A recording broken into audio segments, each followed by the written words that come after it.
ದುಃಖಗಳಿರ ನಮ್ಮ ತಾಯಿ ಬಡ ಹುಟ್ಟುಗಳಿರ ಕಂದ ನಿಮ್ಮವನೆಂದು ಕಾಣಿರಿ ತಬ್ಬಲಿಯನೆ ಕರುವನು ಮುಂದೆ ಮುಂದೆ ಬಂದರೆ ಹಾಯಬೇಡಿ ಹಿಂದೆ ಬಂದರೆ ಒದಿಯಬೇಡಿ ಕಂದ ನಿಮ್ಮವನೆಂದು ಕಾಣಿರಿ ತಬ್ಬಲಿಯನೆ ಕರುವನು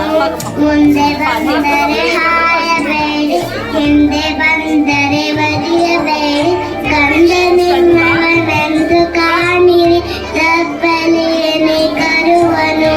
ವಯಸ್ಸಾಗಿದೆ ಅನ್ನುವ ಕಾರಣಕ್ಕೆ ಹಸುಗಳನ್ನು ಕೊಲ್ಲಬೇಡಿ ಕರುಗಳಿಂದ ಅದರ ತಾಯಿಯನ್ನು ದೂರ ಮಾಡಬೇಡಿ ಕರು